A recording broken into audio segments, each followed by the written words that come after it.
Saturday Sunday वाली class join कर रहे हो?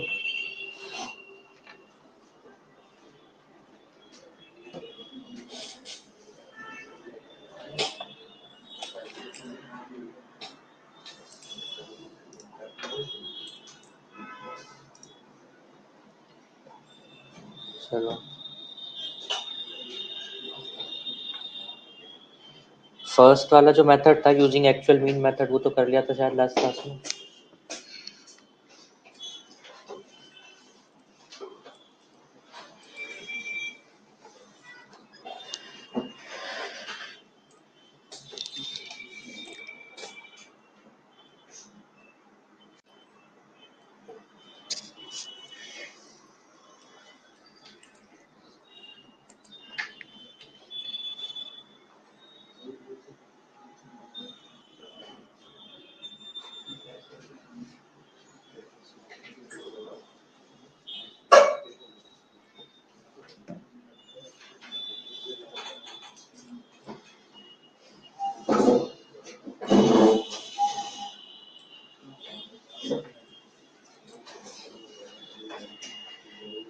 अच्छा, एक टॉपिक स्टार्ट करने से पहले हम जो मेथड कर रहे हैं वो regression equation using regression coefficient कर रहे हैं।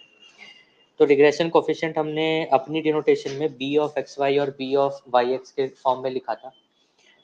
अगर कुछ ऐसा बोला जाए कि आपके पास कोरिलेशन गिवन है, तो कोरिलेशन और रिग्रेशन में एक रिलेशनशिप होता है, वो है correlation equals to under root of b of x y multiplied by b of y x. इसका मतलब कि अगर आपके पास रिग्रेशन इक्वेशन की कोफिशिएंट्स हैं जो कि बी ऑफ एक्स वाई और बी ऑफ वाई एक्स है, आप उसका प्रोडक्ट करेंगे, स्क्वायर रूट निकालेंगे तो वो कोरिलेशन की वैल्यू ला कर देगा हमेशा। और साथ के साथ ये जो b of x y b of y x है, इसमें कोई लिमिटेशन नहीं होती कि आपके पास इस लिमिट के अंदर अंदर ही आंसर आएगा। आपका जो आंसर है वो negative infinity to positive infinity lie कर सकता है। ठीक है, तो सेकेंड मेथड स्टार्ट करते हैं, डेविएशन फ्रॉम एक्चुअल मीन्स। तो अगर आप फॉर एन एग्जांपल इक्वेशन निकालते हैं for the a part x on y, कि x डिपेंडेंट है y के ऊपर, इस केस में जो इक्वेशन है वो तो देखो सेम ही रहेगी कि x minus x bar equals to b of x y and then y minus y bar multiplied में। इस केस में b of x y calculate करने का तरीका वो चेंज है, जहाँ पर आप लिख सकते हो समीशन ऑफ, यहाँ पे ना small x into small y है। ठीक है, इक्वेशन में जो आप यूज कर रहे हो ये कैपिटल एक्स कैपिटल वाई है, ये वाला एक्स वाई सबस्क्रिप्ट में है बी के। ठीक है, फॉर्मूला में हम यहाँ पर स्मॉल एक्स स्मॉल वाई लिख रहे हैं, divide by summation of y square. अब ये स्मॉल एक्स स्मॉल वाई क्या है, एक बार वो एक्सप्लेन करता हूँ।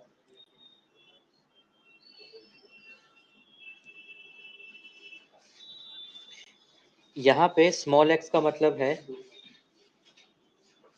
एक्स माइनस एक्स बार, और स्मॉल वाई का मतलब है वाई माइनस वाई बार।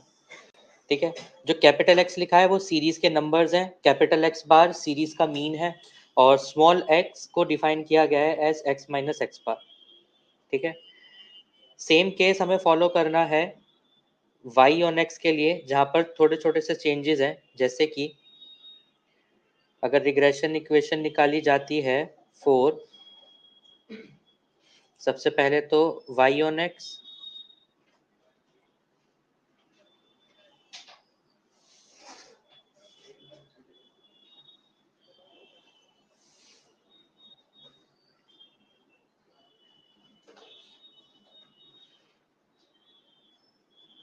तो y minus y bar equals to b of x y की जगह y x into x minus x bar. ठीक है, अब जो बी ऑफ वाई एक्स है ये कैलकुलेट किया जाएगा summation of x y divide by summation of x square, बाकी सब कुछ सेम। ठीक है, न्यूमरेटर टर्म सेम रहेगी, डिनोमिनेटर चेंज हो जाएगा। तो ये मेथड है हमारा क्या नाम है, regression coefficient using the deviation from actual mean. तो अब आगे एक एग्जांपल की हेल्प से अगर हम ये समझें तो मैं यहाँ पर लिखता हूँ एक हम्म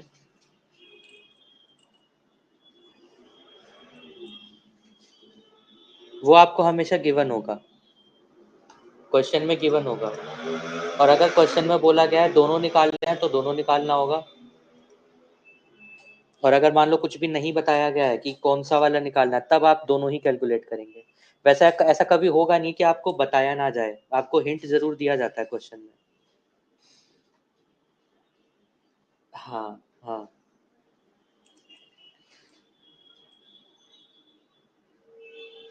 सो ठीक है।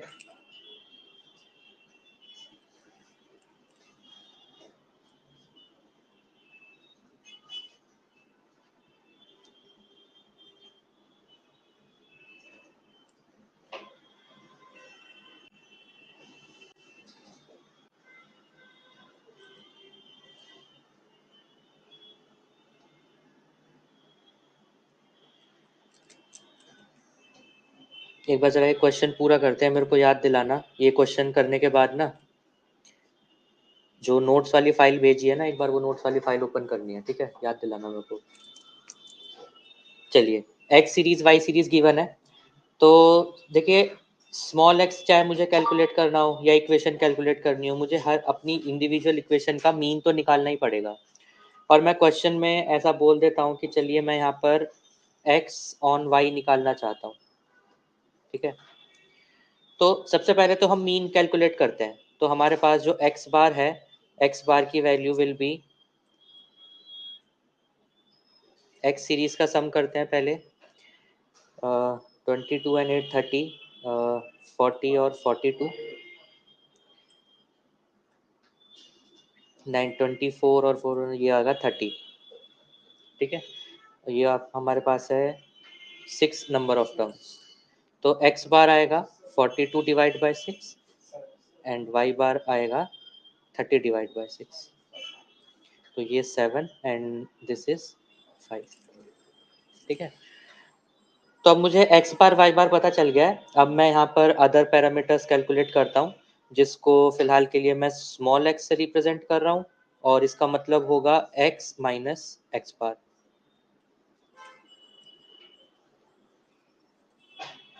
तो एक्स बार है 7, तो 2 माइनस 7 इज -5, दिस इज -3, -1, 1, 5, ठीक है। एंड देन वाई,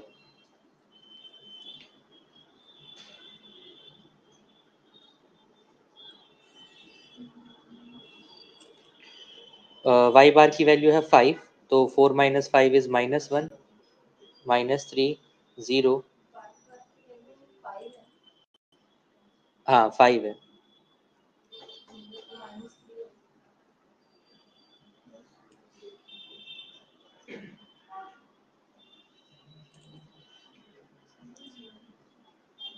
ठीक है। तो इक्वेशन के हम अकॉर्डिंग हमें एक तो x into y, small x into small y, और y का स्क्वायर, ये दो वैल्यूज चाहिए। तो मैं पहले तो यहाँ पे वाई स्क्वायर निकाल लेता हूँ, small y square, which will be 1, 9, 0, 25, 4 and 1। तो हो जाएगा 30 और एक 40, ठीक है। And after that small x into small y, ठीक है। So 5 multiplied by -1 is 5. This will be +9, 0, 25, 12। अच्छा, उससे गलत मल्टीप्लाई कर दिया, रुको।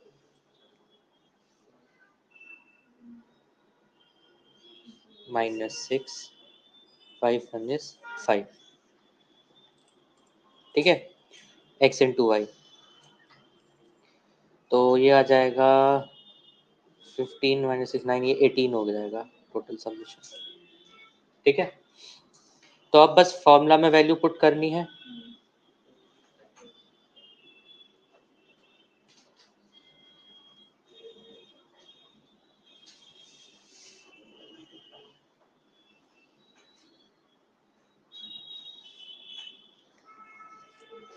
Summation of xy is 18 divided by summation of y square is 40।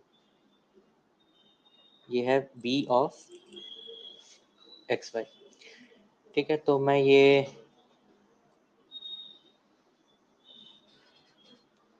p by Q form में ही रहने देता हूँ। आप चाहे तो इसको कैलकुलेट कर भी सकते हैं वैसे भी। ठीक है, मैं क्यों रहने दे रहा हूँ, रीज़न बीइंग कि अभी जब मुझे यहाँ पर इक्वेशन कैलकुलेट करनी पड़ेगी तो थोड़ा सा ईजीनेस हो सकती है।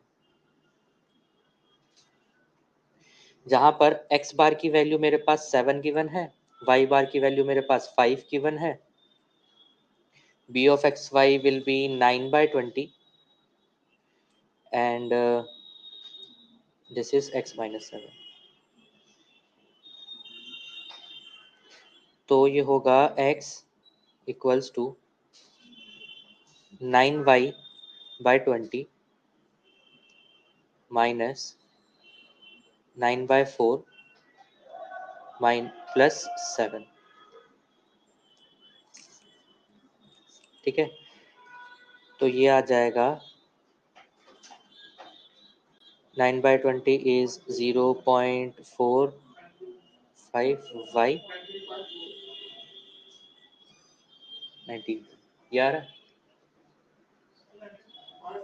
ये प्लस नहीं होगा, 7 4 ज़ा 28 माइनस 9 प्लस 28 हो जाएगा 19/4।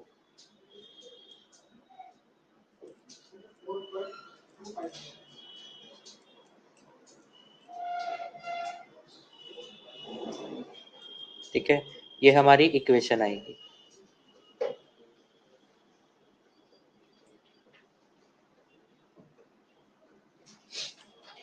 तो अगर कोफिशिएंट की बात करें तो कोफिशिएंट इज हमारे पास दिस 9/20, और अगर इक्वेशन की बात करें तो वो भी हमने यहाँ पर कैलकुलेट करी है ये। ठीक है, तो अच्छा, अब अगर सपोज आप जो फर्स्ट मेथड निकाला था यूजिंग एक्चुअल मीन वाला, अगर आप उससे कंपेयर करेंगे ना, तो ऐसा पॉसिबल है कि आपके पास माइनर डिफरेंस आ सकता है, लेकिन मेजर डिफरेंस नहीं आएगा। माइनर डिफरेंस कितना आ सकता है, आपके पास जो कोफिशिएंट 0.45 आया वो आपका अप्रोक्सीमेटली 0.40 हो सकता है, वो आपका अप्रोक्सीमेटली 0.49 हो सकता है, या फिर जो कांस्टेंट टर्म आपके पास 4.25 है वो अप्रोक्सीमेटली इक्वल्स टू 4 की वैल्यू आ सकती है। इतना डिफरेंस फॉर्मूला में चलेगा। और सेकंड चीज कि यहाँ तो देखो इस मतलब कैलकुलेशन उतनी टफ नहीं है, लेकिन आप अगर ऐसा कोई इक्वेशन सॉल्व करते हो जहाँ कैलकुलेटर का यूज करते हो, तो जैसा लास्ट मैंने आपको बताया था केस कि कैलकुलेटर में जितना थोड़ा बहुत वेरिएशन होता है उतना आपको यहाँ पे डिफरेंस देखने के लिए मिल जाएगा। ठीक है, तो ये था डेविएशन फ्रॉम एक्चुअल मीन। अब बात करते हैं एज्यूम्ड मीन मेथड की। देखो एज्यूम्ड मीन जैसे नाम देख के ही पता चल रहा है, यहाँ तो हमने मीन कैलकुलेट करी है, वहां पे कहीं भी बोल देंगे कि चलो मैंने मान लिया ये मीन वैल्यूज है, अब कैलकुलेट करना है वहाँ पे। तो ना तो वो उतना ज्यादा रिलायबल मेथड है, ना आपको वो उतना ज्यादा याद करके रखना है। ठीक है, आप अगर उसे चाहो तो उसे स्किप भी कर सकते हो, उसका कोई इशू नहीं आएगा आपको। ठीक है, तो मैं आपको पहले फॉर्मूला लिखकर बता देता हूँ, अगर नहीं समझ आए और तब मैं आपसे पूछूंगा, फिर आप मेरे को बताना, मैं एक एग्जाम्पल करा दूंगा, नहीं तो फिर उसे स्किप भी कर देना। ठीक है, एक बार मेथड 3 बता दूं, फिर मैं वो स्टैट्स वाली फाइल ओपन करता हूँ।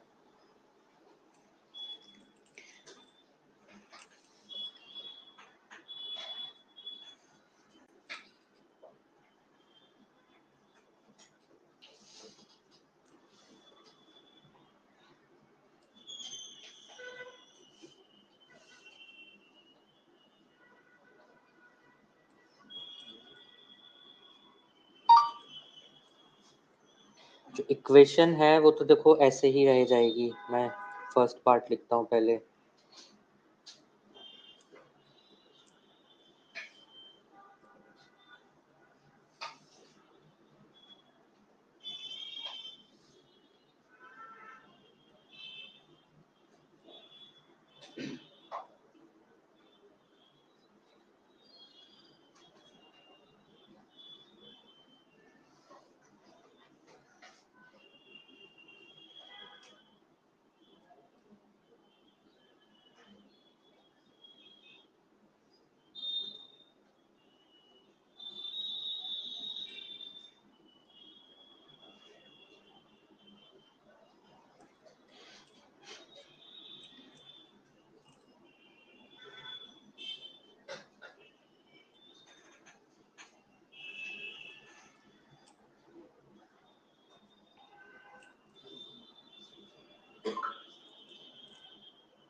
कोरिलेशन वाला फॉर्मूला याद है? First using actual mean method, कुछ याद आ रहा है यहाँ पे उसे देख के? अगर यहाँ dx dy छोड़ दो और x y की टर्म्स देखो तो बिल्कुल सेम वही मेथड है ये।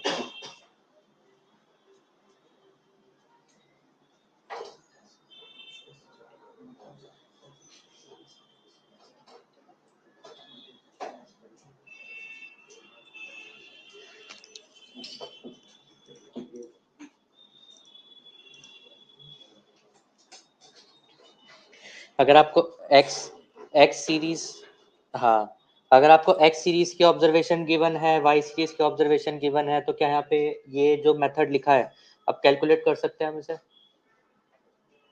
पहले सब लोग एक बार आराम से देखो, फॉर्मूला समझो, एंड अगर नहीं होगा तो बताओ, फिर मैं एग्जांपल बताता हूँ उसका।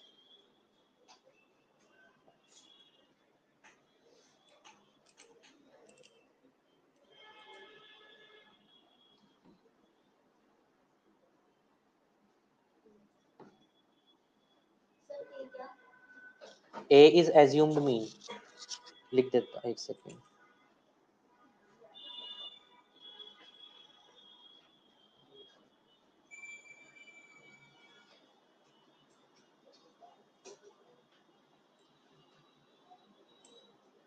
एक नंबर को अपनी मर्जी से मान लेना है कि ये हमारा मीन होगा, कोई भी मिडल वैल्यू, वो A है।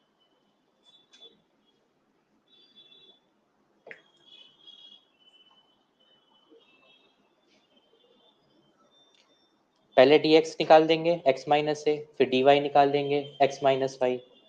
x का टोटल सम कर दिया, समीशन ऑफ dx, y का टोटल सम कर दिया, समीशन dy। जो समीशन dy आया, या सॉरी, जो समीशन dx आया, होल स्क्वायर कर दिया उसका। जो dx वाली टर्म थी, एक एक यूनिट का स्क्वायर निकाल दिया, वो dx स्क्वायर हो गया। x और y को मल्टीप्लाई कर दिया, देन उसका टोटल सम निकाल दिया। स्मॉल n क्या है? नंबर ऑफ ऑब्जर्वेशन है। ठीक है,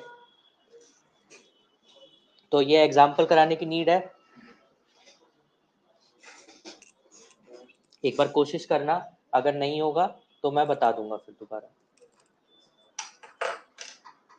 और जो आपको क्वेश्चन थे ना मेरे, मैं आज तो मैं भेज दूंगा, मैं कल भेज नहीं पाया था फाइल। वो क्वेश्चन वाली फाइल नहीं भेजी थी मैंने जिसमें क्वेश्चंस लिखे थे। ठीक है, मैं अभी भेज दूंगा, रिकॉर्डिंग तो बाद में जनरेट होगी, फाइल अभी भेज दूंगा। तो आप उसमें से कोई भी मेथड किसी भी क्वेश्चन में अप्लाई कर सकते हो। ठीक है, ऐसा क्योंकि एज्यूम मीन का कोई भी उसमें स्पेसिफिकली बोला नहीं गया, एक क्वेश्चन में स्टेप डेविएशन तो बोला था, लेकिन ये वाला मेथड नहीं बोला। ठीक है, तो ट्राई आप किसी भी क्वेश्चन के ऊपर कर सकते हो। जो फाइल भेजी गई है आपको स्टैट्स वाली, एक बार मैं वो फाइल पे आता हूँ।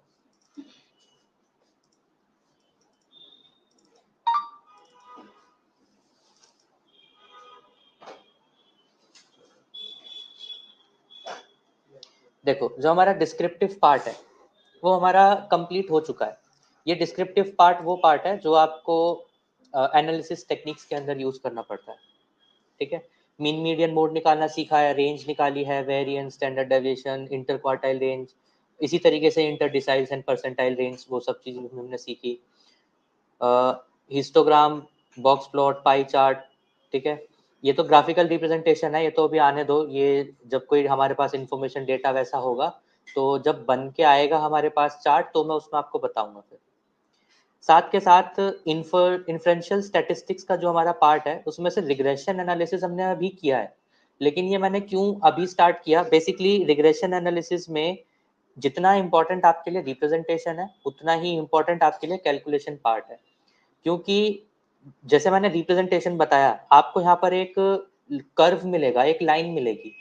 ठीक है, जितना भी इन्फ्रेंशियल स्टैटिस्टिक्स वाला पार्ट है वो आपको हेल्प करता है आगे फ्यूचर प्रिडिक्शन वाली चीजों में हेल्प करने के लिए। Inferential statistics compulsory for data science person के लिए ही है, कंपल्सरी है ये उनके लिए। बात करते हैं डेटा एनालिस्ट पर्सन के लिए, उनको कंपल्सरी है डिस्क्रिप्टिव स्टैटिस्टिक्स करना ही करना है। और डेटा साइंस वाला, वो दोनों उसके लिए इंपॉर्टेंट है, दोनों पार्ट उसे करने होंगे। ये जो फाइल है जो मैंने आपको नोट्स वाली भेजी है, इसमें आपको डिस्क्रिप्टिव स्टैटिस्टिक्स तो पूरी मिलेगी, साथ के साथ जो रिग्रेशन एनालिसिस है इन्फ्रेंशियल स्टैटिस्टिक्स का सिर्फ उतना मिलेगा। अब इसके बाद जो हम शुरू करने जा रहे हैं, probability distribution, hypothesis, confidence interval, ये बहुत ही बड़ा टॉपिक है। बड़ा टॉपिक का मतलब हर एक फॉर्मूला का 15 टू 20 अलग अलग टाइप्स ऑफ वेरिएशंस है कि आपको क्या इन्फॉर्मेशन गिवन है, उसके अकॉर्डिंग क्या अप्लाई करना चाहिए। हम यहाँ पे कुछ जनरल टर्म्स में पढ़ेंगे कि प्रोबेबिलिटी डिस्ट्रीब्यूशन कितने तरीके की है, क्या क्या होती है, हाइपोथेसिस कितने तरीके की है, क्या क्या होती है, कॉन्फिडेंस इंटरवल का मतलब क्या होता है। Confidence interval basically separate topic नहीं है, वो इन्हीं के अंदर सबमर्ज्ड है। तो बेसिकली हम यहाँ पर प्रोबेबिलिटिकल स्टैटिस्टिक्स शुरू करेंगे, जो कि प्रोबेबिलिटी डिस्ट्रीब्यूशन, हाइपोथेसिस और कॉन्फिडेंस, इन तीनों के साथ ही एक साथ इस्तेमाल किए जाते हैं। इनको कैटेगरी वाइज अलग अलग हमने कर दिया, क्योंकि हर किसी के यूज के लिए नहीं ये इस्तेमाल होते, लेकिन हम जैसे अभी यूज करेंगे ये तीनों टॉपिक एक साथ ही यूज होंगे। अगर मैं लास्ट पार्ट पे जाऊं इस फाइल के, तो आप यहाँ पर देखेंगे कि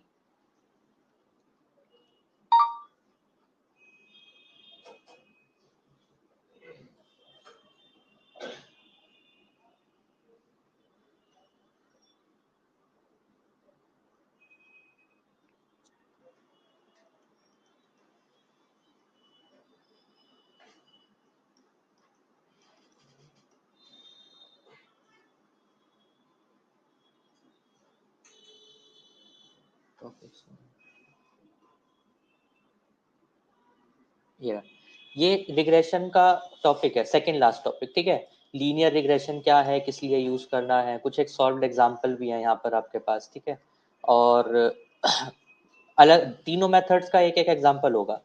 यहाँ से आपका प्रोबेबिलिटी एंड स्टैटिस्टिक्स, जो इन्फ्रेंशियल स्टैटिस्टिक्स है, वो शुरू होता है। अब देखो यहाँ पे जो आपको ये नोट्स गिवन है ना, ये नोट्स सिर्फ और सिर्फ पहले पार्ट के लिए, या आप कह सकते हो इंट्रोडक्टरी पार्ट के लिए गिवन है, क्योंकि यहाँ पर अब कुछ ऐसे टर्म्स का हम इस्तेमाल करने वाले हैं, जैसे कि ये random experiment, sample space, events, ये मैं तो आपको कराऊंगा ही। साथ के साथ अगर आपको समझने में प्रॉब्लम होती है, या फिर आपको कुछ ऐसा पार्ट है जो कि 10th 11th क्लास का कुछ ऐसा पार्ट इंक्लूड होता है, ये उसका प्रॉपर पूरा थ्योरेटिकल कॉन्सेप्ट यहाँ पर गिवन है, ठीक है। ये सारा पार्ट मैं भी आपको कराऊंगा, लेकिन मेरे कराने के साथ साथ आपको सिर्फ एक इंट्रोडक्टरी लेवल पे यहाँ पर मिलेगा। जो हाइपोथेसिस है या जो कॉन्फिडेंस इंटरवल है, वो मैंने आपके लिए हैंड रिटन नोट्स में लिखा हुआ है। अब उसके दो रीजंस हैं। पहला रीजन ये है कि हाइपोथेसिस हमारे पास 9 तरीके की होती है, जो कमर्शलाइजली यूज करी जाती है। अब वो 9 तरीके की हाइपोथेसिस आप डायरेक्टली पेन पेपर पे सॉल्व करना उतना ज्यादा सेंस नहीं बनाएगा। उसका रीजन कि हम जैसे अभी यहाँ पर पढ़ रहे हैं, हमने कोरिलेशन पढ़ा तो कोरिलेशन का कोफिशिएंट मिल गया। हमने जब क्या नाम है, रिग्रेशन पढ़ा तो रिग्रेशन का कोफिशिएंट मिल गया, एक इक्वेशन मिल गई।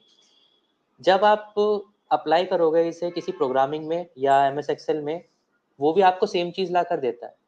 बस फर्क क्या है, वो आपको सिर्फ एक आंसर ला कर देगा। हमें यहाँ 9 के 9 टाइप्स नहीं पढ़ने और 15 की 15 प्रोबेबिलिटी डिस्ट्रीब्यूशन नहीं पढ़नी।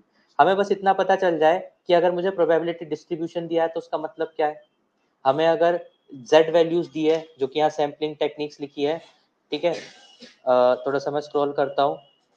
ये रहा डिस्क्रीट प्रोबेबिलिटी डिस्ट्रीब्यूशन। प्रोबेबिलिटी अगर मुझे दिया है, पहले से पता चल गया, तो उसका मेरे पास मतलब क्या होगा कि ये सेम मेरे पास डिस्क्रीट सीरीज टाइप का डेटा है और कुछ फ्रीक्वेंसी गिवन है, तो उसे प्रोबेबिलिटी को कैसे रिलेट कर सकता हूँ मैं, ठीक है। साथ के साथ जैसे यहाँ पर देखो, डिस्क्रीट प्रोबेबिलिटी के 4 टाइप्स यहाँ पे लिखे हैं, ठीक है। इन 4 के अलावा भी और भी होते हैं। हमारे लिए जितना लेवल तक हम पढ़ रहे हैं उतने लेवल तक अभी ये सफिशिएंट है। रिसर्च पर्पस लेवल पे इससे ज्यादा भी होती है, ठीक है। अब देखो यहाँ पे कुछ बाइनोमियल थ्योरम्स की कुछ चीजें इस्तेमाल हो रही हैं, ठीक है। स्टैंडर्ड डेविएशन वेरिएंस को प्रोबेबिलिटी में कैसे आप रिलेट कर सकते हैं, वो चीजें लिखी हैं, ठीक है। और आपको यहाँ पे अलग अलग 1 बाय 1 कैलकुलेशन पार्ट इंक्लूडेड है। ये सिर्फ इसलिए ताकि अगर आपको कुछ चीजें नहीं भी आती या अंडरस्टैंडिंग आपको थोड़ी ठीक करनी है, तो आप थ्योरेटिकल पार्ट, थ्योरेटिकल कॉन्सेप्ट वो अंडरस्टैंडिंग के लिए कर सकते हैं, ठीक है। अब बात करते हैं, जैसे यहाँ पर इस फाइल में भी मैंने कोशिश करी है 99% जगहों पर जो जो नोटेशंस हमने यूज करी थी, सारी सेम वही नोटेशंस मिलेंगी आपको। लेकिन जब आप बुक रेफर करते हो ना कोई भी, तो देखो बुक रेफर करते टाइम जिस भी ऑथर की या पब्लिशर की वो बुक होगी, वो सारी नोटेशंस अपने हिसाब से ही रखेगा। क्योंकि उसने अपनी स्टार्टिंग जिस भी चीज से करी है वो स्टार्टिंग से लेके एंडिंग तक अपने उसी कॉन्सेप्ट्स एंड प्रोबेबिलिटिकल पार्ट को फॉलो करता चलता है। अगर एक ही कॉन्सेप्ट बार बार इस्तेमाल हो रहा है तो ब्रैकेट डाल के लिख देते हैं refer to page number this. आप उस पेज नंबर पे जाओ और रेफर करो, वहां पर इसका कॉन्टेक्स्ट मिल जाएगा। अब जैसे कि अगर मैं बात करता हूँ, मेरे पास अगर एक सेकेंड यहाँ पे एक सैंपल होगा तो मैं आपको दिखाता हूँ।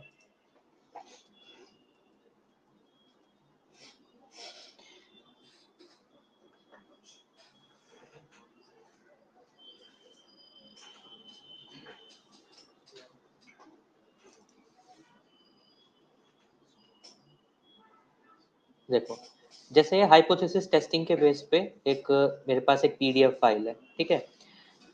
अब बात करते हैं डेफिनेशन की, वो आपको हर जगह सेम मिलेगी।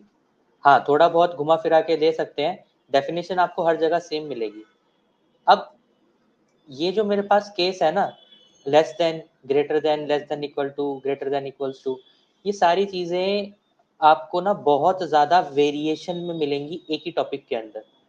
एरर किसे कहते हैं, एरर के कितने टाइप्स होते हैं, अगर लेसर एरर है तो उसका अलग टाइप होगा, ग्रेटर एरर है तो अलग टाइप होगा। मैं आपको ये सारी चीजें जनरल स्टेटमेंट में पढ़ाऊंगा। जनरल स्टेटमेंट में पढ़ाने का मतलब क्या, जैसे यहाँ पर लिखा है कि जो z कर्व है उसके टेस्ट स्टैटिस्टिक जब h नॉट ट्रू होता है तो इसके 1 2 3 4 3 अलग डिफरेंट टाइप ऑफ केसेस इन्होंने बता दी। मैं आपको एक ऐसा तरीका बताऊंगा जिसमें आपको वो कॉमन मेथड अप्लाई करोगे ना, और जिस तरीके से मैंने बताया वैसे अप्लाई करोगे तो आपको ये अलग अलग मेथड पढ़ने की जरूरत ही नहीं पड़ेगी। क्योंकि अब यहाँ पे ना प्रॉब्लम ये आती है कि यहाँ सिर्फ कैलकुलेशन आपका पार्ट नहीं रह जाता। कैलकुलेशन के अलावा आपके पास कुछ इस तरीके से टेबल्स मिलती हैं, जैसे कि मैं अगर यहाँ पे नाम लिखता हूँ जेड स्कोर टेबल, तो कोई भी एक फाइल ओपन करते हैं।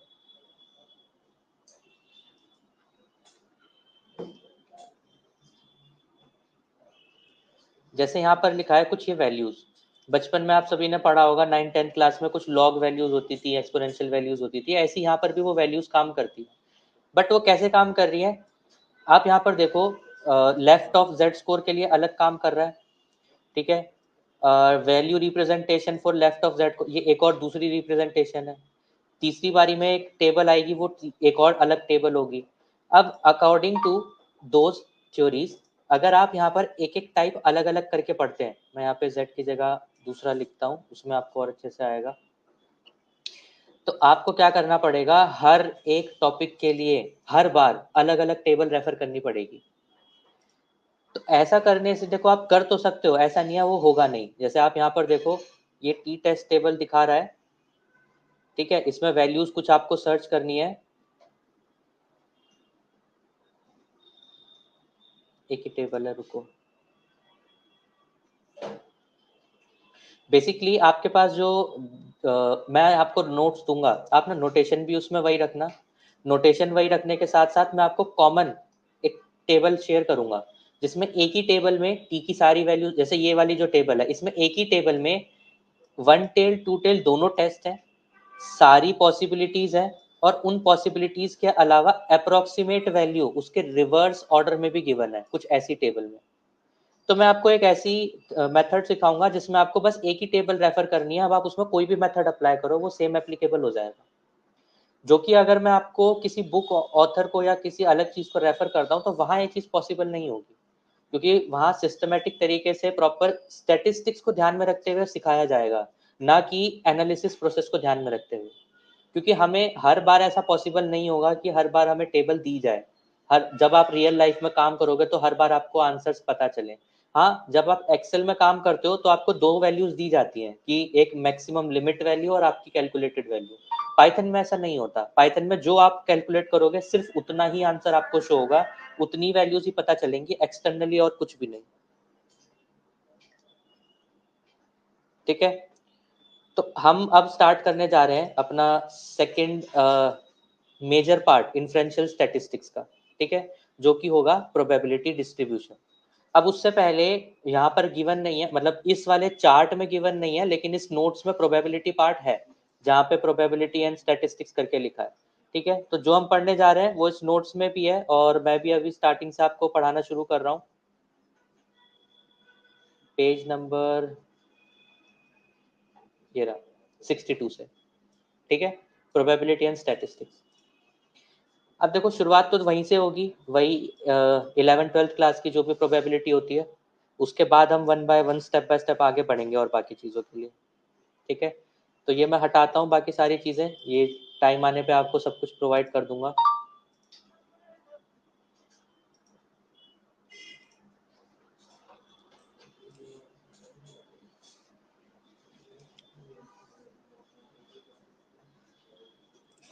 चलिए,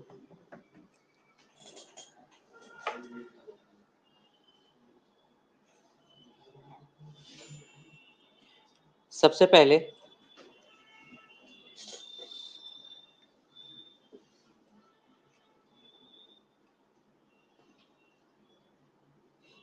हम पढ़ने जा रहे हैं प्रोबेबिलिटी, मैथ्स का प्रोबेबिलिटी नहीं, स्टैट्स का प्रोबेबिलिटी। ठीक है, तो अब ये प्रोबेबिलिटी स्टार्ट करने से पहले हमारे पास कुछ टर्म्स हैं, पहले हमें वो टर्म्स समझना होगा कि क्या होते हैं, उसके बाद हम फिर आगे फॉर्मूला और बाकी चीज़ें कंटिन्यू करेंगे, क्योंकि इन्हीं टर्म्स का इस्तेमाल करते हुए हमें प्रोबेबिलिटी पढ़नी है। हमारे पास सबसे पहले एक वर्ड आता है जिसे हम बोलते हैं एक्सपेरिमेंट। ठीक है, एक्सपेरिमेंट का मतलब क्या होता है कि आप इसे एक जनरल स्टेटमेंट में डिफाइन कर सकते हो, act of doing a task. ठीक है, एक सिंपल सा स्टेप है, सिंपल सा मेथड है कि कोई भी काम अगर आप कर रहे हो तो आप उसे बोलोगे act of doing a task. ठीक है, कि कोई भी काम किया उसको मैंने बोला कि ये एक्ट एक्सपेरिमेंट है। मान लो मैंने कोई कॉइन टॉस किया है, डाइस को थ्रो किया है, और मैंने कोई कार्ड को ड्रॉ किया है, वो सभी चीजें आपकी एक एक्सपेरिमेंट कहलाई जाएंगी। देन हमारे पास एक टर्म आता है जिसे बोला जाता है रैंडम एक्सपेरिमेंट। ठीक है, कई बार ऐसा काम होता है कि आपने मान लो आप कहीं जा रहे हो या कहीं बैठे हो, कुछ भी चीज़ है, आपने कोई काम है आपने कर दिया, इसलिए नहीं करा कि आपको कोई रिजल्ट चाहिए, आपने बस वो काम को कर दिया, तो वो चीज़ें कहलाई जाएंगी एक्सपेरिमेंट, कि आपने काम किया लेकिन उसके बदले में कोई आउटकम एक्सपेक्ट नहीं करा कि मैं कुछ चाहता हूं इसलिए मैंने ये काम किया हो। जो रैंडम एक्सपेरिमेंट होता है, ये एक्सप्लेन किया जाता है as act of task in order to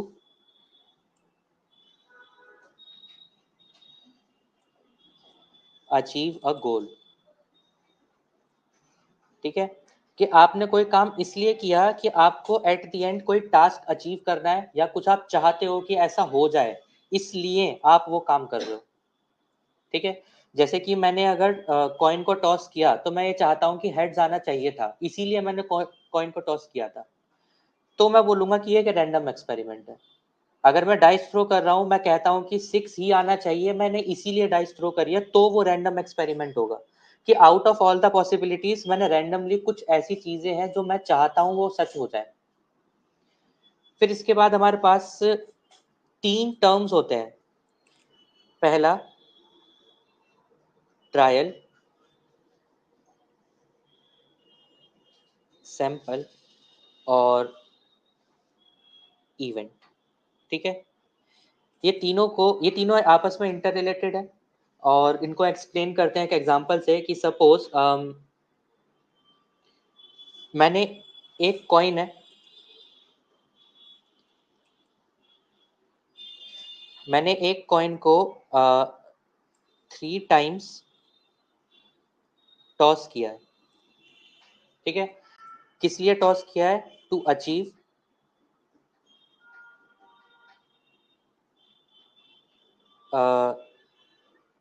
three successive heads. 3 successive heads का मतलब क्या है, कि मैंने पहली बार कॉइन को टॉस किया तो हेड्स आ जाए, सेकंड टाइम किया तो भी हेड्स आ जाए, थर्ड टाइम किया तो भी हेड्स आ जाए। तो अब देखो यहाँ पर सबसे पहली चीज मैं वन, या फिर मैं ऐसे लिखता हूँ फर्स्ट टाइम मैं कॉइन को टॉस करूंगा तो मेरे पास पॉसिबिलिटी है या तो हेड्स आएगा या तो टेल्स आएगा। सेकंड टाइम जब मैं करूंगा तो पॉसिबिलिटी है या तो हेड्स आएगा या तो टेल्स आएगा। थर्ड टाइम करूंगा तो मेरे पास यहाँ पे अगेन दो पॉसिबिलिटीज, हेड्स या टेल, इसमें से कुछ भी आ सकता है। ठीक है, तो चलो ये तो हुआ कि मैंने वन बाय वन यहाँ पर इन तीनों की पॉसिबिलिटीज का पता लगा लिया। अब यहीं पर मैं अगर थोड़ा सा केस चेंज कर देता हूँ, केस चेंज करने का मतलब तीन अलग अलग कॉइन एक ही बार में टॉस कर दिए, तो जो ये आउटकम्स हैं, जो ये पॉसिबिलिटीज थी, ये सारी पॉसिबिलिटी आउटकम चेंज हो जाते, है ना। अभी मैं यहाँ पर क्या कह रहा हूँ कि मैंने नंबर ऑफ ट्रायल यानी कितनी बार कोई काम किया, तो यहाँ पे आएगा 3 टाइम्स। मैंने ट्रायल्स का मतलब होगा कितनी बार मैंने कोई भी एक्सपेरिमेंट परफॉर्म किया, तो नंबर ऑफ ट्रायल्स यहाँ पर हो जाएंगे 3। फिर आता है सैंपल। सैंपल मीन्स कि उस एक्सपेरिमेंट को परफॉर्म करने की वजह से टोटल क्या पॉसिबिलिटीज या टोटल क्या आउटकम्स आ सकते हैं। तो वो टोटल आउटकम्स यहाँ पर ये 6 आउटकम्स है, जिसमें से either head either tail, then either head either tail, then either head either tail. इसके अलावा इन तीनों ही केसेस में और अलग से कोई भी आंसर या आउटपुट ऑब्टेन नहीं होगा। तो ये आपका सैंपल स्पेस है। ठीक है, और इवेंट क्या है? इवेंट है कॉइन को टॉस करना, जो काम आप कर रहे हो। ठीक है, अब एक्सपेरिमेंट और इवेंट में डिफरेंस है क्या, कि आपने कॉइन को टॉस किया और फॉर एन एग्जांपल आपका कॉइन सही से लैंड नहीं हुआ, लेकिन वो एक्सपेरिमेंट कहलाया जाएगा कि आपने आपने तो किया लेकिन आपको कोई रिजल्ट ऑब्टेन नहीं हुआ। इवेंट का मतलब होता है जब आप किसी टास्क को परफॉर्म भी करोगे और कंपल्सरीली आपको रिजल्ट भी ऑब्टेन होगा ही होगा। ठीक है, अब ये तो चलो एक एग्जांपल था। इसके अलावा सपोज मैं बोलूं कि मैंने तीन कॉइन्स को टॉस किया है। ठीक है, थोड़ा सा चेंज कर रहे हैं हम अगेन। अब की बार मैंने बोला 3 कॉइन्स आर टॉस्ड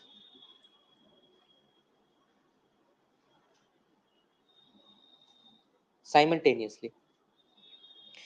तो देखो मेरे पास यहाँ पर क्या क्या पॉसिबिलिटीज हो सकती हैं। Heads heads heads heads heads and tails, heads tails heads.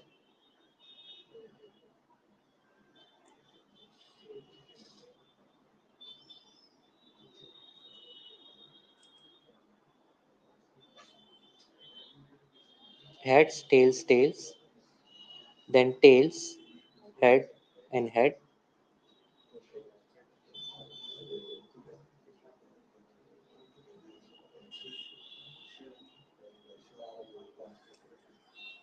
ठीक है, तो अब यहाँ पर देखो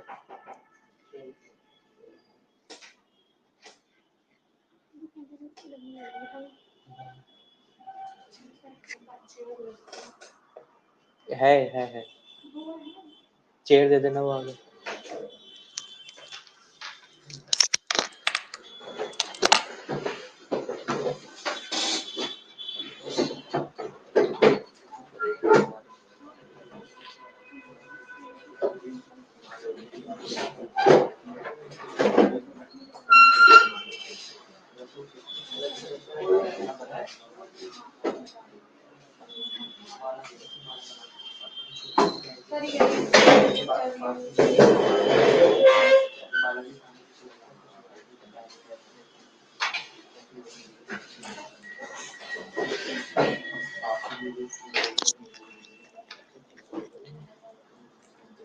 ठीक है, अब जरा एक बात बताओ, एक्सपेरिमेंट यहाँ पर क्या है? एक्सपेरिमेंट मीन्स कि आप कुछ टास्क परफॉर्म कर रहे हैं। कॉइन को टॉस करना एक्सपेरिमेंट हो जाएगा। तो इवेंट क्या होगा?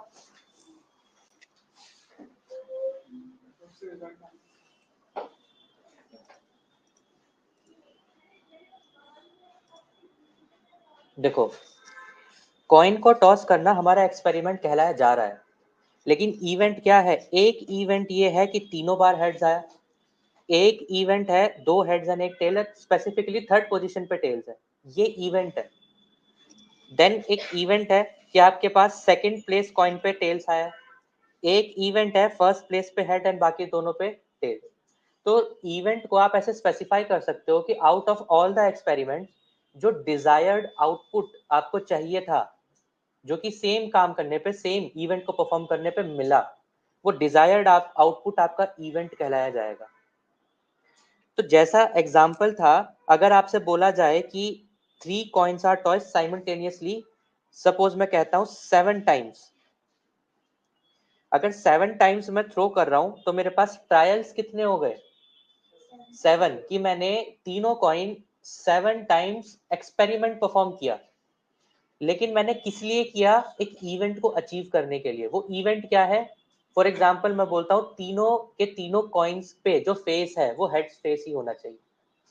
तो इवेंट मेरे पास बहुत सारे हैं, लेकिन एक स्पेसिफिक ऐसा इवेंट होगा जिसको मैं स्टडी करना चाहता हूं। अब वहीं पे आता है नाम सैंपल स्पेस। सैंपल स्पेस का मतलब क्या? कि अब मैं ये कहने लगा कि आपने चाहे कितनी भी बार कोई भी एक्सपेरिमेंट को परफॉर्म किया, क्या इस पॉसिबिलिटी के अलावा और कोई रिजल्ट ऑब्टेन होना यहाँ पे पॉसिबल है? बताओ, कोई और अरेंजमेंट बन सकता है इनका? तो सैंपल स्पेस क्या कहलाया जा रहा है कि अगर आप एक इवेंट परफॉर्म करते हो या फिर एक एक्सपेरिमेंट परफॉर्म करते हो, तो मैक्सिमम पॉसिबिलिटीज, मैक्सिमम आउटकम्स जो आपके पास आ सकते हैं, वो सारे आउटकम्स का कंबाइंड कॉम्बिनेशन आपका कहलाया जाएगा सैंपल स्पेस। तो यहाँ सैंपल स्पेस क्या है? अगर मैं इसी तरीके से इन सभी एक्सपेरिमेंट्स को, इन सभी आउटपुट्स को इस तरीके से ब्रैकेट में स्टोर कर दूं और मैं बोलने लगूं कि ये जो मेरे पास आउटकम्स है, ये क्या है? एक इवेंट का आउटकम है, जिसमें से मैं ये पता करना चाहता हूँ मुझे क्या इवेंट चाहिए। तो बचपन से हम जैसे पढ़ते आए हैं कि प्रोबेबिलिटी का मतलब होता है favourable outcome divide by total number of outcome.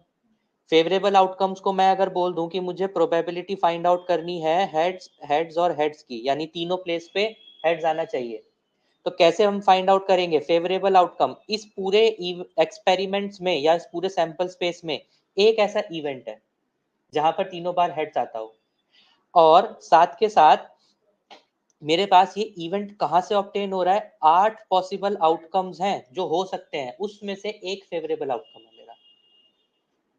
ठीक है? तो एक्सपेरिमेंट, समझे? आपने कोई भी टास्क अचीव किया, उसके बाद इवेंट, आपको उन सभी टास्क में से क्या पॉसिबल रीजन आपको या क्या पॉसिबल आपको आउटकम चाहिए। सैंपल स्पेस, टोटल पॉसिबिलिटी कितनी हो सकती है, नंबर ऑफ ट्रायल, उस टास्क को कितनी बार अचीव किया है। ठीक है? यहां तक कोई भी डाउट? चलिए, अब हाँ बोलो।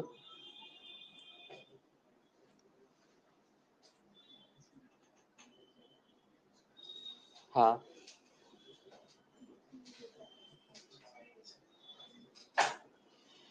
देखो यहाँ पर जो आप कह रहे हो उसको सक्सेस एंड फेलियर से डिनोट किया जाता है। वो आगे आने वाली इनकी वेरिएशंस है कि देखो आपके पास जितने भी इवेंट्स हैं, उस इवेंट में से कितने सच हैं। कितने सच का मतलब कि मुझे आप ऐसी प्रोबेबिलिटी बताओ कि मेरे पास जो सेकंड प्लेस है वहां पर हेड्स आए, फर्स्ट और थर्ड में कुछ भी आए वो चलेगा। जो आपने बोला उसका मतलब हम ऐसे डिफाइन कर सकते हैं। तो स्पेसिफिकली अगर मैं बोलता हूँ सेकंड प्लेस पे हेड्स आएगा, तो मेरे पास ऐसी टोटल 4 पॉसिबिलिटीज बनती है। तो ऐसे केसेस में मैं चाहे इस केस की बात करूं, चाहे इस केस की बात करूं, इस केस की बात करूं या इस केस की बात करूं, आप उस केस में बोल सकते हो कि हाँ, कि जो मुझे चाहिए था वो मेरा डिजायर्ड आउटपुट मुझे मिल चुका है। जो मैंने यहाँ पर इवेंट लिखा है, यहाँ पे स्पेसिफिकली तीनों को मैंने डिफाइन किया, और स्पेसिफिकली तीनों को डिफाइन करने के बाद मेरा एक ही फेवरेबल आउटकम हो सकता है जिसे मैं इवेंट से रिप्रेजेंट करता हूँ। और हम यहाँ पर स्टेटमेंट वाइज ऐसा भी लिखते हैं, इवेंट को रिप्रेजेंट करते हैं ई से, कि मेरा इवेंट है हेड्स हेड्स एंड हेड्स। तो इवेंट अब मेरा एक ही है। ठीक है? मतलब ऐसा इवेंट जो मुझे चाहिए था वो एक ही है। बाकी जो भी इवेंट आपको मिल रहे हैं वो सारे मेरे नॉन डिजायरेबल इवेंट्स है। नॉन डिजायरेबल यानी हो सकता है वो हो जाए रियलिटी में, लेकिन मुझे वो चाहिए नहीं थे। ठीक है?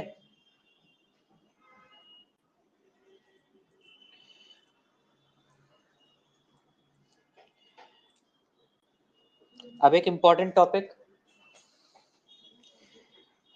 Algebra of events.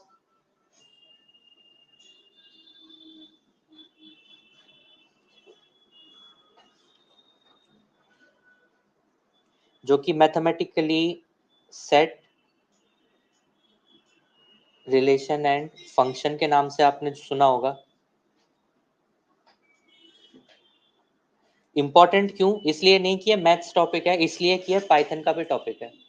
आप पाइथन प्रोग्रामिंग जब इसके बाद स्टार्ट करेंगे तो पाइथन प्रोग्रामिंग में भी आपको ये सेम कॉन्सेप्ट्स को अंडरस्टैंड करना पड़ेगा और इसी तरीके से काम करेंगे।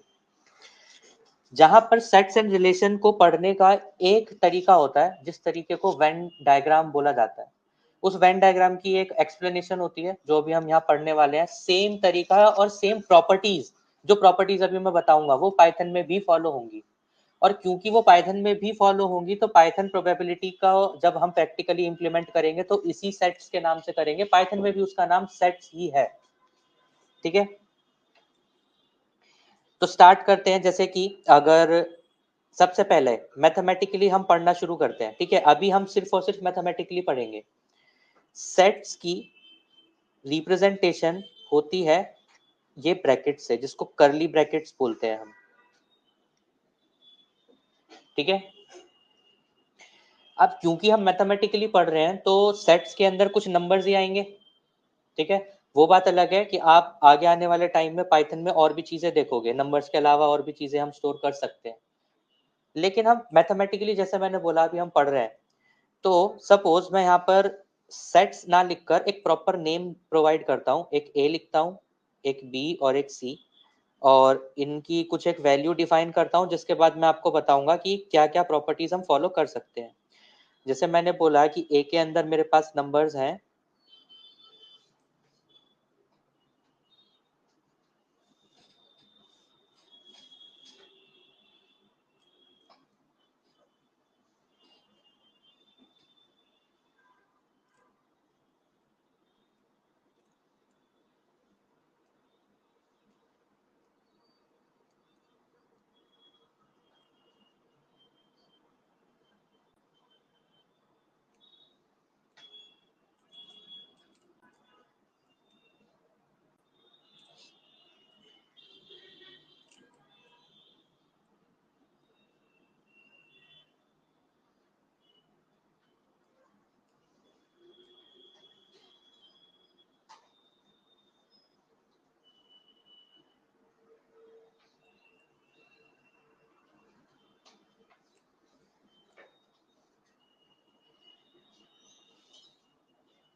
ठीक है, कुछ ये नंबर्स हैं जो कि इन अलग अलग सेट्स में स्टोर्ड है। ठीक है, ऐसा एज्यूम करके चलते हैं हम। तो मेरे पास यहाँ पर सेट्स है ए बी एंड सी। ठीक है, सबसे पहली प्रॉपर्टी, कोई भी नंबर जिसको हम यहाँ पे एलिमेंट नाम देते हैं, इस सेट के अंदर जो स्टोर है वो नंबर नहीं एलिमेंट है। ठीक है, कोई भी एलिमेंट डुप्लीकेट हो ही नहीं सकता, सेट की प्रॉपर्टीज है। अगर होगा तो उसे रिजेक्ट कर देगा, नेग्लेक्ट कर देगा। कोई एरर नहीं आएगा, प्रॉब्लम नहीं आएगी, वो उसे बस रिजेक्ट कर देगा। जैसे कि अगर मैं बोलता हूँ कि मेरे पास 15 नंबर बार बार रिपीट हो रहा था, यानी कि डुप्लीकेट हो रहा था, तो मैं 15 को सिर्फ एक ही बार लिखूंगा, दोबारा से रिपीट नहीं करूंगा। ये सेट की प्रॉपर्टी है। और इसी तरीके से मैथमेटिकली भी सेट काम करता है और पाइथन में भी काम करता है।